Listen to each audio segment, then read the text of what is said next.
gustan los días grises. Como así se va un carro. Me encanta vivir en Bogotá. Hoy no tengo carro. Hoy pide Uber. Sí. Sí. No soy pobre, me voy en Transmilenio. Ay, sí. No fue a ustedes que le mire mi tarjeta, mire mi tarboca. Mire, está marcada y no me puede la robe. Mire la Quítalo que va a tener 300.000. Póngale en el celular suyo y verá que tiene carga y bastantica porque para que no Venga, vaya. venga, te aviso. Venga, cambiamos la tarjeta. Venga, le Entonces le digo, traspasamos. el profe la tiene de adorno como yo. De la línea. Vea. Se cola, vean. ¿Cuánto? El día de hoy se ha colado 3 veces. 72.500. Dos semanas. Lástima que no la reciban en el Oxxo. ¿Qué dije? No, el profe es como Pedreros y Estrato 20. ¿No? No, claro. Bueno, muy bien. ¿Qué?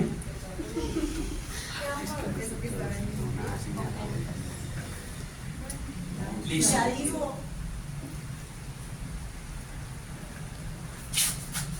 ¿Dónde va a dar esta vaina? Dejémosla así. Metemos eso. Yo me alcancé a decir algo. Toca subirnos la silla, la mesa y encima de la mesa la silla.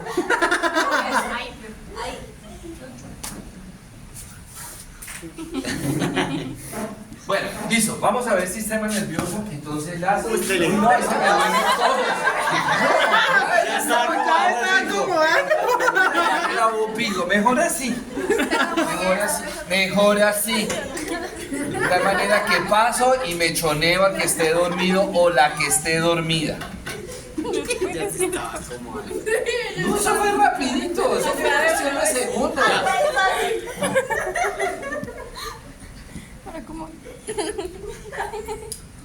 Ya iba a coger esto de almohada. Bueno, entonces vamos a empezar a nivel de sistema nervioso las anomalías congénitas. Dentro de las anomalías congénitas más frecuentes a nivel del sistema nervioso, se basa principalmente en un defecto a nivel de la placa neural. ¿Sí? Acá está. Entonces, ¿qué? Aquí está Chicken Little. Ahora sí, ya, Dios mío, no peque tanto. Y ahí sí suena eso, dicen, no, eso es que le cae el rayo a alguno de ellos, no a mí. Entonces, tenemos un corte transversal del embrión, tenemos el ectoblasto, el mesoblasto y el endoblasto. El sistema nervioso se origina acá, del ectoblasto, específicamente de esta línea que se llama la placa neural. Esa placa neural la voy a sacar acá solita. En la cuarta semana de gestación comienza a sufrir una invaginación, ¿sí? Y esa invaginación se va profundizando y esa invaginación se va a llamar surco neural, ¿sí? Entonces cada vez más se va profundizando, ¿cierto? En la medida que se va profundizando, los extremos del surco neural se van aproximando hasta que llega un momento que es algo así, ¿verdad? Y hasta que llega un momento en que quedó esto así, ¿cierto? Se aproximan los dos extremos del surco neural y abajo me queda el tubo neural. Esto es el tubo neural, ¿cierto? Ese tubo neural, ¿verdad? Cuando se está cerrando, no se cierra completamente, sino que quedan, ahí en la cuarta semana de gestación, quedan estas estructuras que se llaman los neuroporos, ¿verdad? Vamos a tener un neuroporo anterior y un neuroporo posterior. Los problemas congénitos del sistema nervioso radican en el cierre de esos neuroporos. ¿Cuál es la deficiencia principalmente que lleva a que una paciente no se le, pues al bebé, ¿sí? No se le vaya a formar el tubo neural o no se cierre ese tubo neural? Ácido fólico, deficiencia de ácido fólico, ácido retinoico, ¿cierto? Principalmente, siempre se los he dicho, el embarazo se tiene que planificar, ¿verdad? Entonces, nosotros podemos ver la paciente muy bien externamente, pero yo no sé esa paciente si tiene alguna deficiencia de vitamina, ¿cierto? No sé si tiene una avitaminosis, una deficiencia de vitamina que le pueden generar muchos de los problemas congénitos, ¿correcto? Entonces, el primer neuroporo que se tiene que cerrar es el neuroporo posterior. Una vez se cierre el neuroporo posterior, ese es el estímulo para que se cierre el neuroporo anterior, ¿correcto? Entonces, ese neuroporo posterior se puede cerrar, intentar cerrarse, se puede intentar cerrar y se cierra un poquito el neuroporo posterior. Y se cierra un poquito. Un tercio del neuroporo posterior se cierra y ahí ya viene la primera malformación congénita.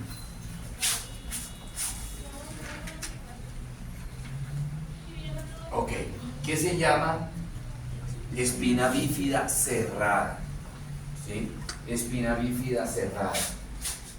Se cerró, se intentó cerrar un poquitico el neuroporo, pero no se cerró completamente, se cerró solamente más o menos un tercio del neuroporo posterior.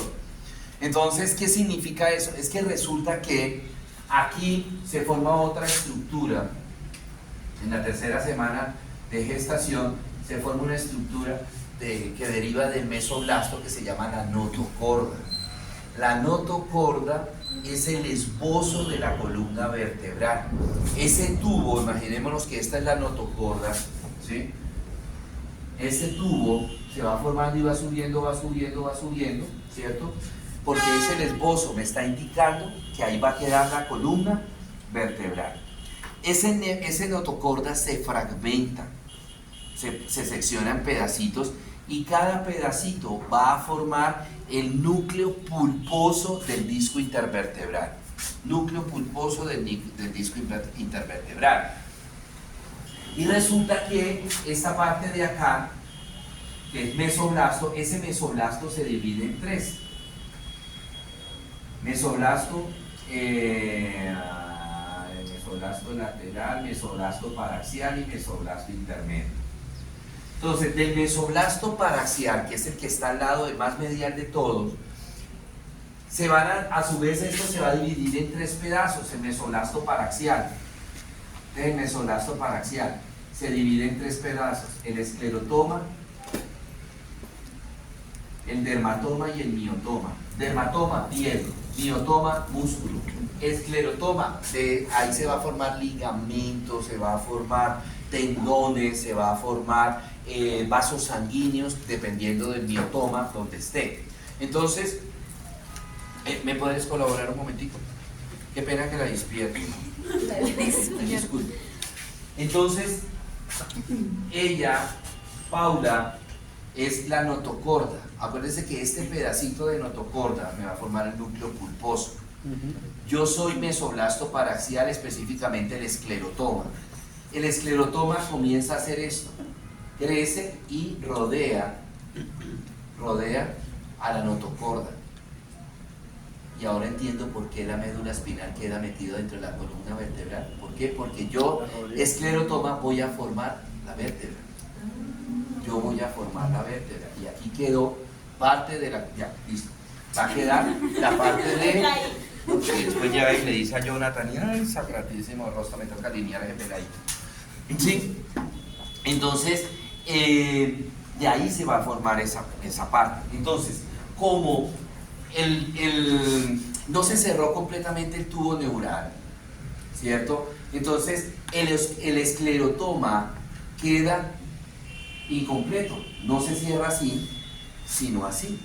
¿Y qué me va a formar el esclerotoma? Vértebra. Entonces la vértebra no se cierra, queda así abierta, y eso es lo que se llama espina bífida.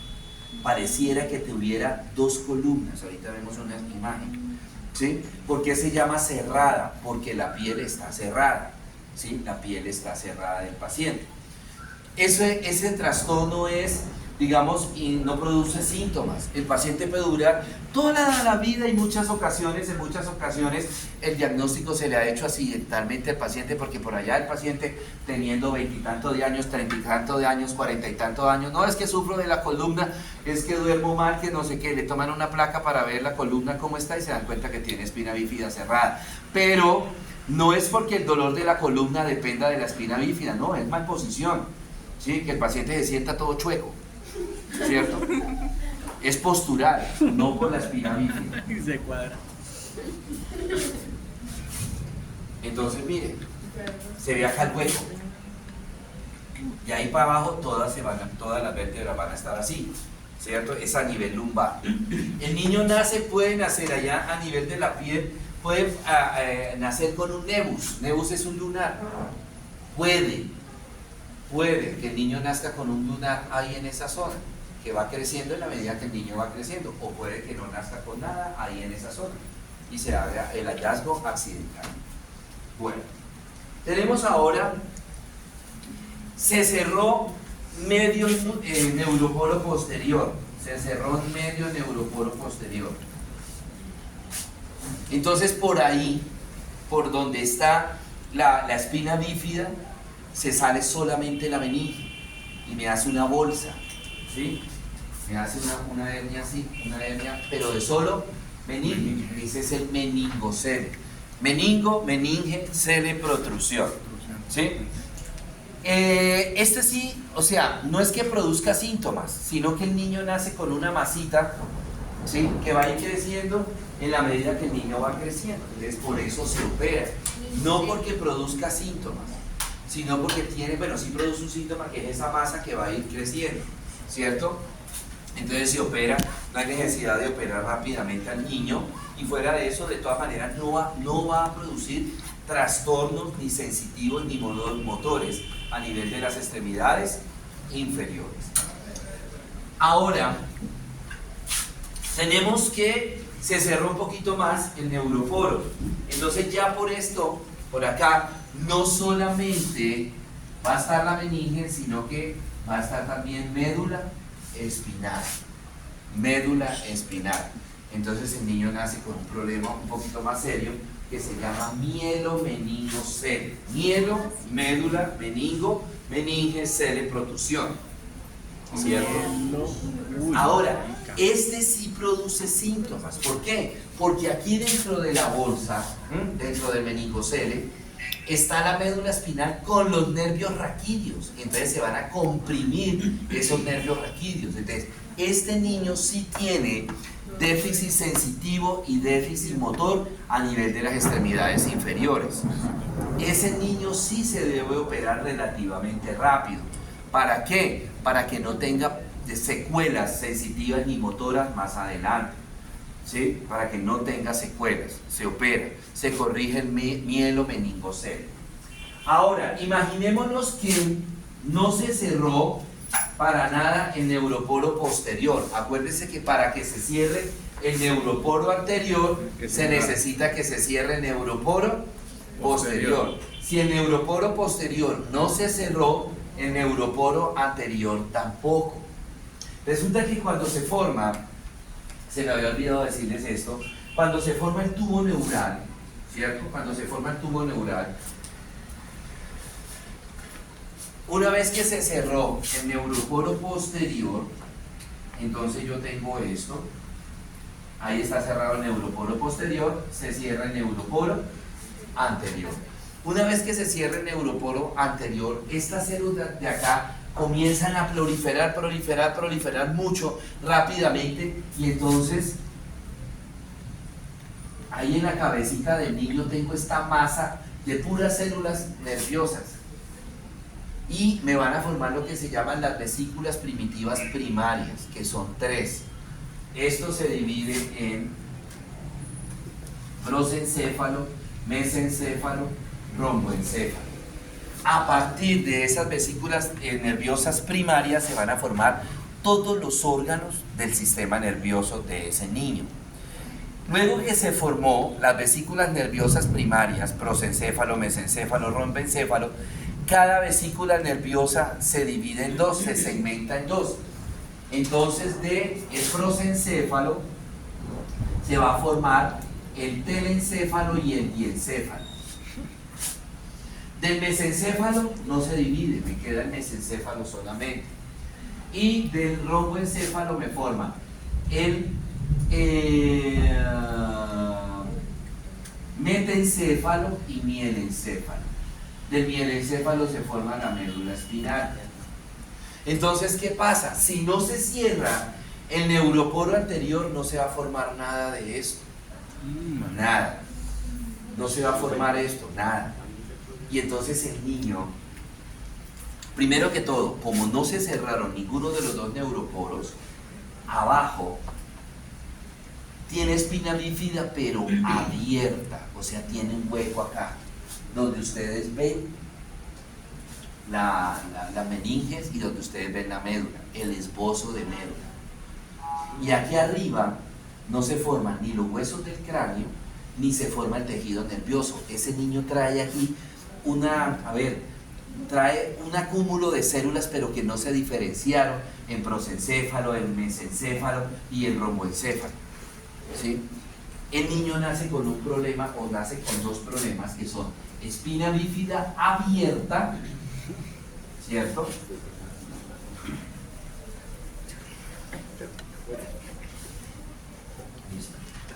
El niño nace con espina bífida abierta, con ese hueco, y arriba nace con un trastorno que se llama anencefalia. El niño no tiene cráneo, no tiene huesos acá arriba del cráneo, tiene piel y una membrana, ¿sí? Y adentro no está un esbozo de células que trataron de multiplicarse, pero ahí no se ve cerebro, no se ve cerebelo, no se ve tallo. Este trastorno es incompatible con la vida, ¿sí? El niño nace y se muere. ¿Por qué? Porque no se le formó el cerebro, no se le formó el cerebelo, no se le formó el tallo cerebral. Ese venía para usted. No se le formó tallo cerebral. Y resulta que del tallo cerebral, si ustedes se acuerdan en morfo, en el bulbo raquídeo está el centro regulador de tensión arterial, frecuencia cardíaca, frecuencia respiratoria. Entonces ese niño no tiene bulbo raquídeo, no va a tener centros reguladores de frecuencia cardíaca, frecuencia respiratoria, tensión arterial. Entonces tan pronto nace ese niño, la presión le sube, le baja, le sube, le baja, la frecuencia cardíaca sube, baja, la frecuencia respiratoria sube, baja, sube, baja. Obviamente eso ya no se ve. Yo solamente en mi vida, recién me gradué como médico, vi un casito de anencefalia y fue duro. En esa época no había tanta tecnología. Hoy día sí, a las mujeres le hacen ecografías en el primer trimestre del embarazo y esto ya se puede diagnosticar en la primera ecografía. ¿Por qué? Porque eso se da en la cuarta, quinta semana de gestación y la primera ecografía se la hacen a las 12, 13 semanas. Entonces, si el niño ya viene con anencefalia en la primera ecografía, se detecta la anencefalia. Y la anencefalia, como es un trastorno incompatible con la vida, ¿sí? Entonces es una causal de aborto legal terapéutico. Porque ese niño sí o sí se tiene que morir, se va a morir ese niño. El único casito que yo he visto de anencefalia, lo acompañé yo al ginecólogo a la cesárea, y llega el ginecólogo, me entrega el chinito, yo llévelo para allá, y lo llevo yo para allá y todo. ¿Yo qué hago con el chinito? Yo póngalo allá. Por eso, las enfermeras para que lo limpien. Y no tiene vida. Ese niño se va a morir, déjelo allá solito que se muera solo. Ay, no puede ser. Uy, muy frío ese man. Pero era la verdad. Sí, claro. Era la verdad. Así es, ¿Qué le puedo hacer? Se le podría llamar al cardiólogo, al internista, pediatra y todo eso, pero ¿qué le podían hacer? Nada. Y envuelva bien al chinito, pues así como lo envuelven a veces, que se le ve la carita, y déjelo allá solito que el niño se muera. ¿Cuánto tiempo puede pasar? Depende. Es cuestiones de horas. Sí, eso le iba a El preguntar. niño se muere.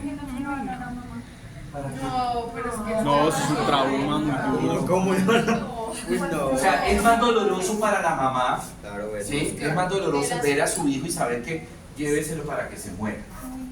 Es más traumático. Bueno, eso sí ya depende de la mamá. ¿Sí? El ginecólogo lo único que me dijo fue, lléveselo allá y déjelo allá, en una cunita que teníamos allá, en una cunita de que se mueva solo. ¿Sí? Porque no se le podía hacer nada, ¿cierto? Uy, muy guache.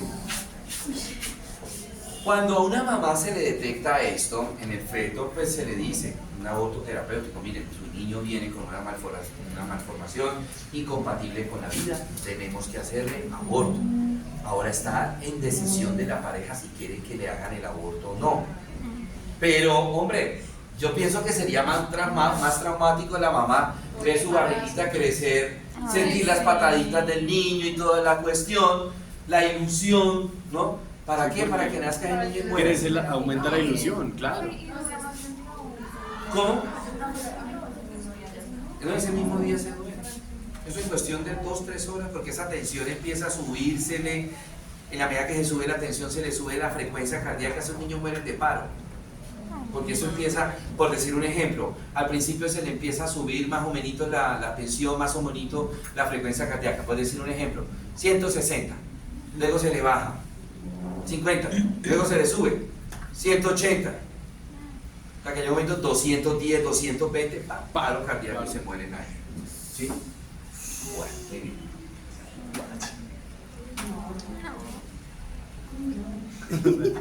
Y en la calle va a poder. Veamos ahora unas patologías adquiridas. Ahora quedó aquí abajo. Ah, no. Está. Hablemos de. Oiga, no hay meningitis. No vi la de meningitis. No, no está ahí. No es que para poder hablar de hidrocefalia. Yo soy Son. Bueno, aquí. ¿Dónde está? Ahí, más. ¿Dónde está? Ah, es que está aquí en infecciosa. Bueno, vamos a hablar de la meningitis. La meningitis es una enfermedad infecciosa. Este ya no es congénito, este es un proceso adquirido. Es una enfermedad infecciosa, ¿cierto? Puede ser producida por virus, puede ser producida por bacterias, puede ser producida por hongos, ¿verdad? Por lo general, bueno, puede ser producida por cualquier de los microorganismos, pero la más grave es la meningitis generada por bacterias. Aquí lo que hay es una inflamación de las meninges, ¿cierto? La meningitis viral es la más frecuente, es la meningitis más frecuente, pero tiene la bondad, por así decirlo, de que ella no genera secuelas, ¿cierto? Es de resolución espontánea. Es ese pacientico, ese niño que le dio la fiebre, el síndrome convulsivo febril, convulsionó por la fiebre, pero le bajamos rápidamente la fiebre, o no lo dejamos que convulsione, obviamente, y ese niño que es el malestar general y toda esa cuestión es una meningitis viral. Existen muchos microorganismos virales que generan este tipo de meningitis, ¿cierto? Tenemos, por ejemplo, el virus Coxsackie A y B, el ecovirus, el virus de la polio, el de la parotiditis, el virus del herpes simple, el virus del Epstein-Barr, el arbovirus, ¿sí? El rinovirus, el que produce la gripa. La más frecuente, desafortunadamente, es la meningitis bacteriana. Esta sí deja secuelas, ¿sí? Esta sí se puede producir complicaciones e inclusive puede producir la muerte del paciente. ¿Sí? Ustedes de pronto han conocido casos de pacienticos que mueren por meningitis bacteriana. ¿Cuáles son los factores de riesgo para una meningitis bacteriana?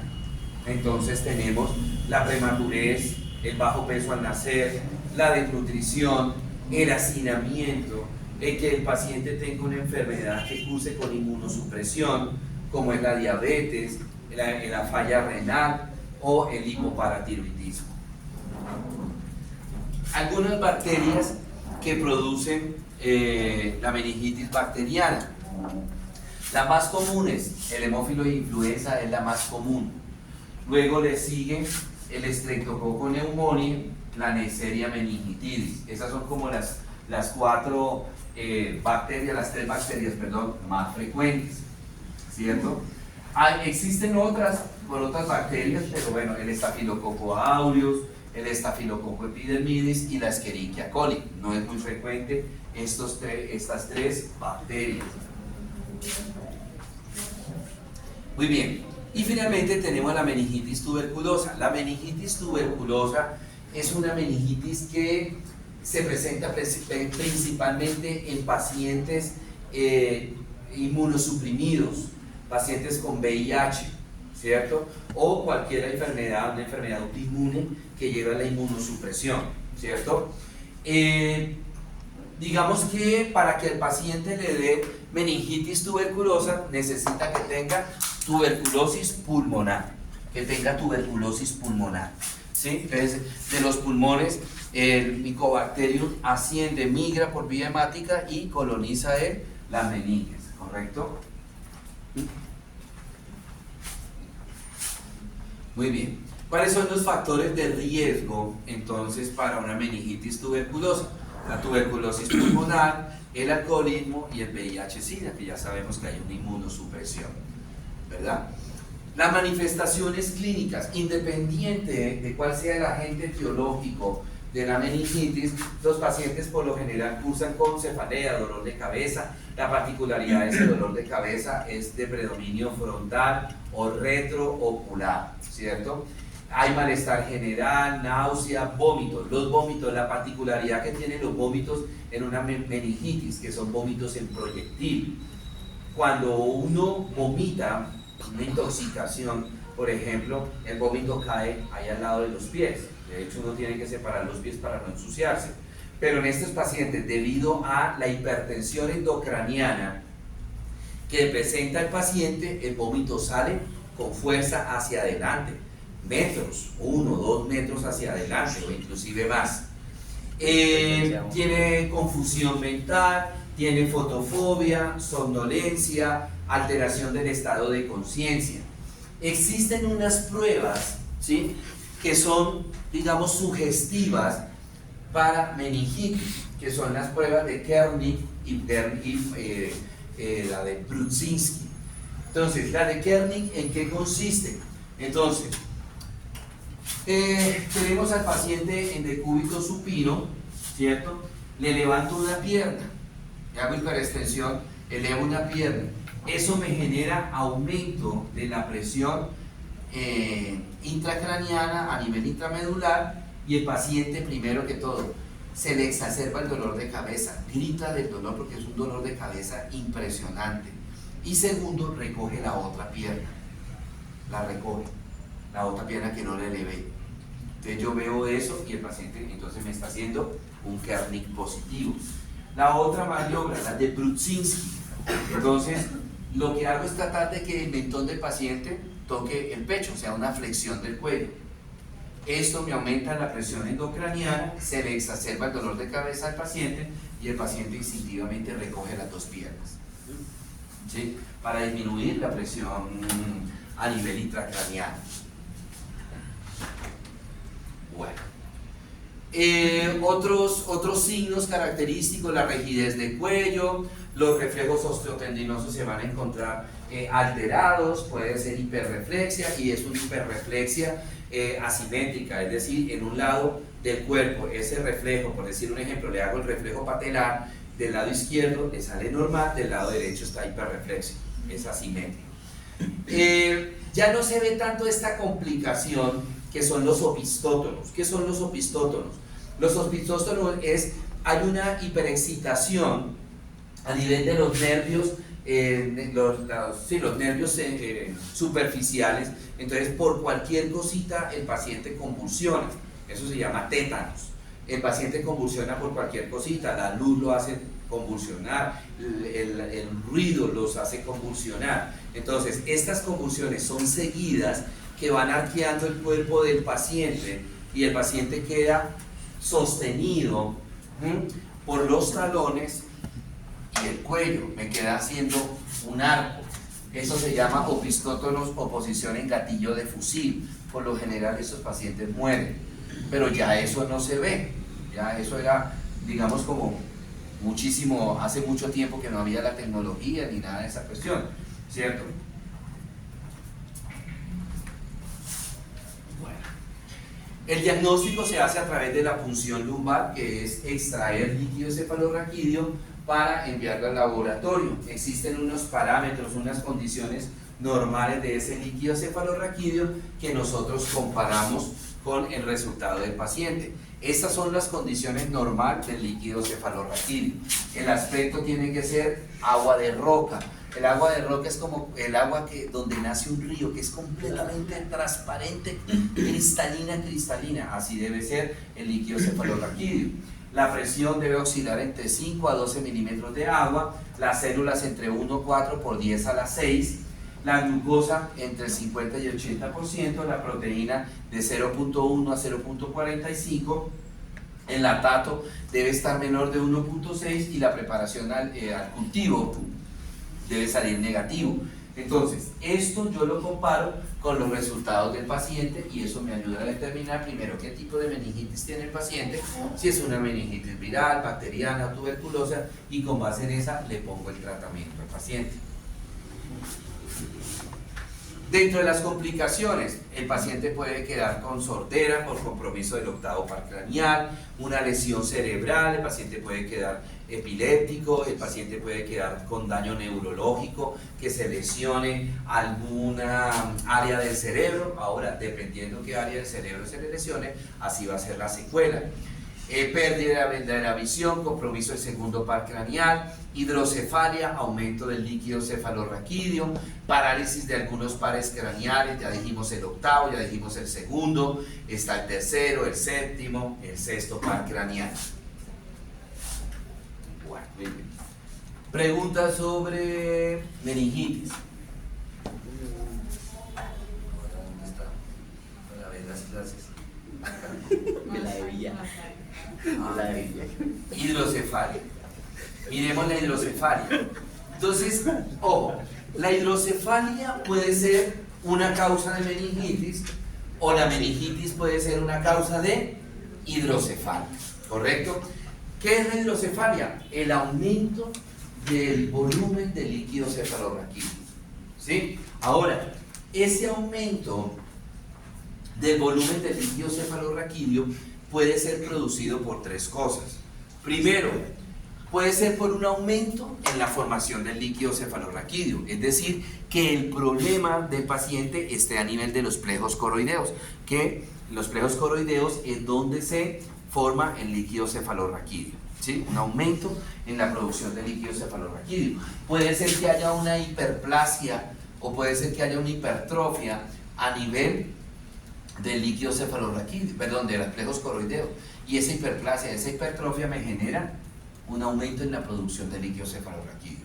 Ahora, segundo, puede ser que la producción de líquido cefalorraquídeo esté normal, pero exista algo obstructivo en cuanto a esos canales por donde está circulando el líquido cefalorraquídeo. ¿Se acuerdan que de los ventrículos cerebrales al tercer ventrículo estaba el acueducto, el agujero interventricular? Puede ser que ahí, a este nivel, haya algo obstructivo. Puede ser que haya una obstrucción entre el tercero y el cuarto ventrículo, ¿sí? El acueducto cerebral. O puede ser que en el cuarto ventrículo haya un proceso obstructivo en los agujeros de Luschka y de Magenti. O puede ser que, por ejemplo, aquí en la médula espinal el paciente tenga un tumor, entonces está evitando que se circule normalmente el líquido cefalorraquídeo. Hay una obstrucción.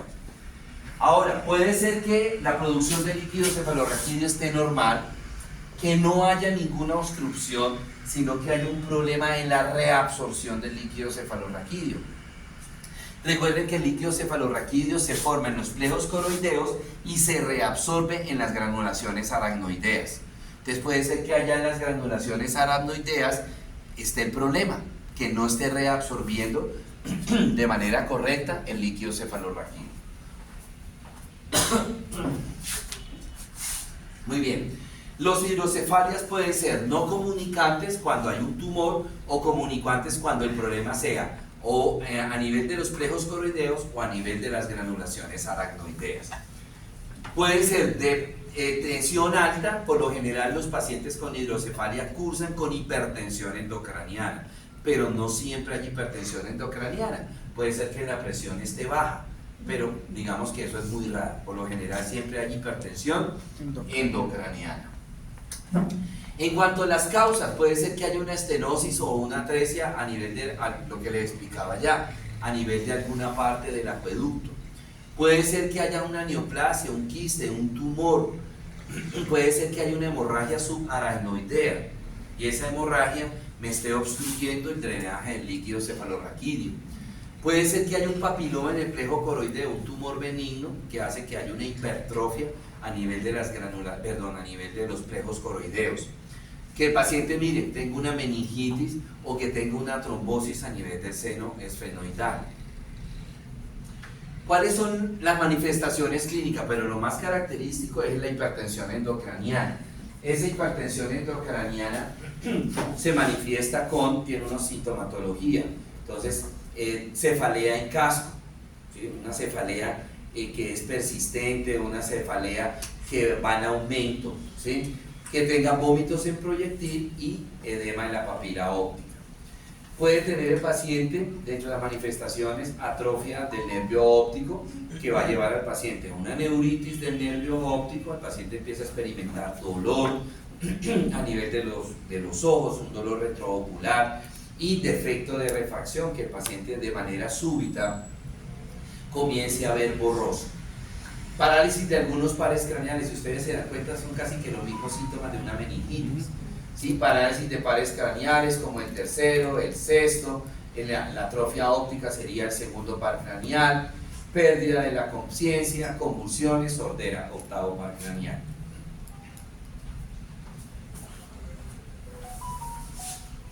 Muy bien. El diagnóstico, principalmente, pues hacerle la punción lumbar para descartar que la causa no sea una meningitis o que el paciente por complicación de la hidrocefalia tenga una meningitis. La resonancia o el TAC, eso me indica inmediatamente, primero que todo, si hay o no hidrocefalia y segundo, cuál es la causa de esa hidrocefalia. El tratamiento consiste en colocarle al paciente una válvula que se llama una válvula de derivación ventrículo-peritoneal. Anteriormente era la válvula Hakim, ya vendieron la franquicia, ¿cierto? Hakim, médico colombiano, murió hace como unos 10 años más o menos. Hakim, antes de morir Hakim, le dio la franquicia a Johnson & Johnson y ellos son los que están manejando ahorita la válvula, y la válvula ya no se llama Hakim, sino válvula de derivación ventrículo-peritoneal. La válvula se coloca pues obviamente en los ventrículos laterales, se saca intradérmicamente, va por detrás de la oreja y llega hasta el estómago. Derivación ventrículo-peritoneal, ¿sí? La niña no puedo llorar. Bueno, muy bien.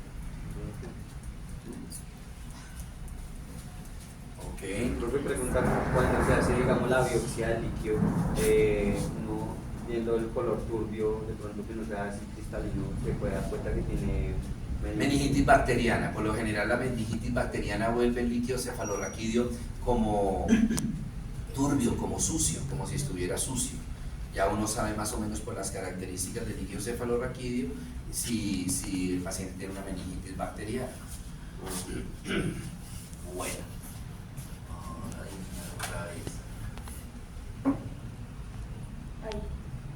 Ahí, sí.